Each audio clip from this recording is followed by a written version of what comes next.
दोस्तों अब भारत से बातचीत के लिए छटपटा रहा है पाकिस्तान। भारत से बात करने के लिए दूसरे देशों से लगा रहा है गुहार की अपील। किसी की भी मध्यस्थता रिश्तों में ला सकती है एक नया सुधार। आपको क्या लगता है कि पाकिस्तान ने जो भी भारत के साथ किया है वो सब देखकर क्या भारत को पाकिस्तान से बातचीत जारी रखनी चाहिए? पाकिस्तान के साथ अपने संबंधों को सही करने के लिए क्या विचार भी करना चाहिए? क्या पाकिस्तान के मुल्क की हजारों अपील पर हमें माफ कर देना चाहिए? क्योंकि एक बार मान लीजिए कि पाकिस्तान तो अब भारत से समझौते के लिए छटपटा रहा है। पाकिस्तान भारत के पीएम नरेंद्र मोदी के साथ बात करने के लिए अपनी पूरी जान जुटा देना चाहता है, क्योंकि आप सबको तो पता ही है ना कि पाकिस्तान के हालात आज की डेट में कितने बिगड़े हुए हैं। मानो यहाँ तक कि पाकिस्तान अब अन्य तमाम देशों से अपने मुल्क के सुधार के लिए गुहार तक लगा रहा है। जी हाँ, गिड़गिड़ाता हुआ दिखाई दे रहा है। इस खबर की जानकारी आप सबको डिटेल में बताते हैं। अब पाकिस्तान भारत के साथ बातचीत करने के लिए इतना उत्सुक होता दिखाई दे रहा है कि अन्य देशों से गुहार लगाने के लिए भी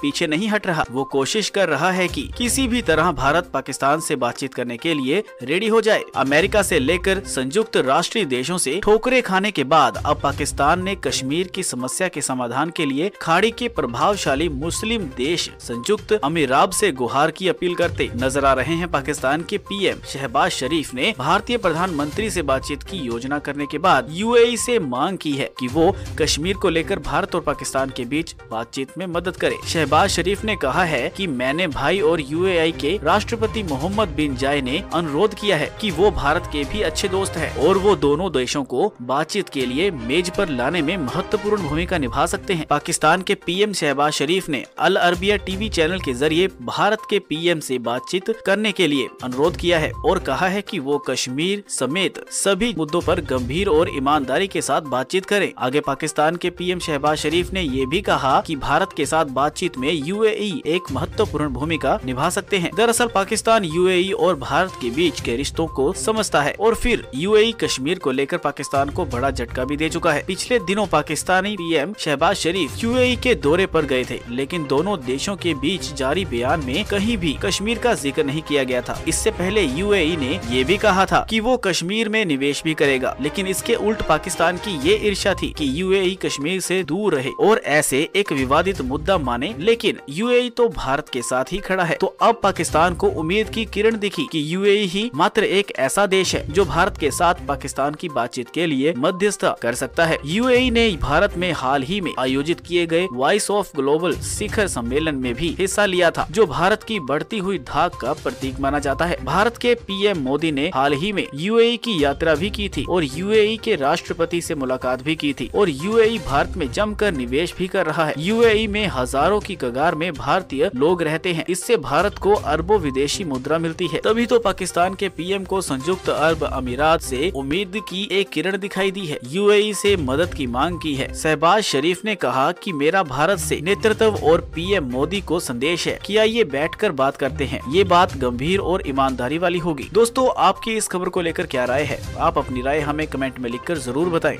आप हमारे चैनल को सब्सक्राइब और बेल आइकन को जरूर प्रेस करें ताकि हमारी सभी वीडियोस की नोटिफिकेशन आप तक जल्दी से जल्दी पहुंच सके। हमारे साथ यहां तक बने रहने के लिए धन्यवाद और आइए देखते हैं दोस्तों एक और बड़ी खबर।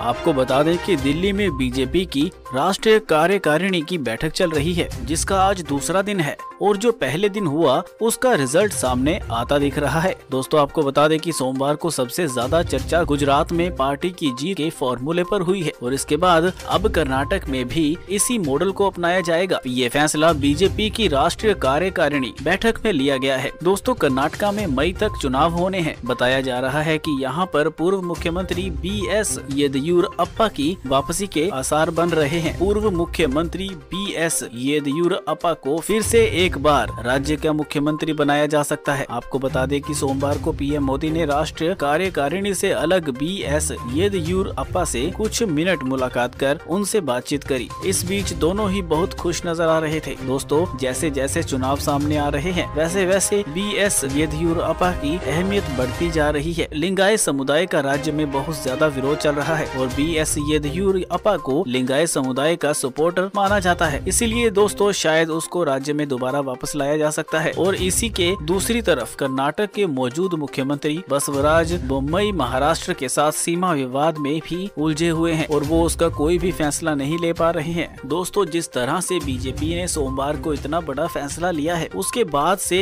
यही लग रहा है कि बीजेपी हर राज्य में इसी तरीके से बड़े फैसले लेगी और जिन 9 राज्यों में चुनाव होने वाले हैं वहां पर भी पीएम मोदी और अमित शाह कोई भी गलती को नहीं दोहराने वाले हैं। बीजेपी ने चुनावों को जोरों शोरों से तैयारियां अभी से शुरू कर दी हैं। दोस्तों आपको बता दें कि पीएम मोदी ने गृह मंत्री अमित शाह और राष्ट्रीय अध्यक्ष JP नड्डा से बातचीत करने के बाद ये बड़ा फैसला ले लिया है और अब दोस्तों बस उस वक्त का इंतजार है जब बसवराज बोम्मई की विदाई होगी और BS येदियुरप्पा की वापसी होगी। फिलहाल दोस्तों आप सुनिए राष्ट्रीयकारिणी के पहले दिन की बैठक के बाद रविशंकर प्रसाद ने क्या कुछ कहा है। अध्यक्ष जी ने कार्यकारिणी समिति के सारे सदस्यों का आह्वान किया कि 2023 हमारे लिए बहुत जरूरी है। इस साल हमें 9 प्रदेशों में चुनाव को लड़ना है और अगले साल 24 में लोकसभा का चुनाव है। तो उन्होंने सारे राष्ट्रीय कार्यकारिणी के सदस्यों का आह्वान किया कि कमर कसकर लग जाएं, हमें एक भी चुनाव नहीं हारना है। जो 9 विधानसभा के चुनाव होने वाले हैं उसमें एक में भी अपनी हार नहीं होनी चाहिए, जिसकी रूपरेखा माननीय प्रधानमंत्री जी ने स्वयं दी थी कि हमें कमजोर बूथों को ठीक करना है और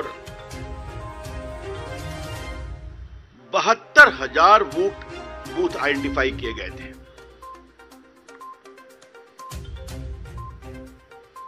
लोकसभा में 100 बूथ देना था, विधानसभा में 25 बूथ देना था। जैसे मैं पटना साहब का MP हूं तो कहा कि आप कोऑर्डिनेट करके 100 बूथ देखिए कहां कमजोर है। तो ऐसे बूथ 72,000 बूथ चिन्हित किए गए, 72,000 बूथ। और अध्यक्ष जी ने बड़े सुकून से कहा कि 1,30,000 बूथ पर हम लोग पहुंचे। गुजरात का चुनाव ऐतिहासिक है, अभूतपूर्व है। The victory of BJP in Gujarat is extraordinary and historic.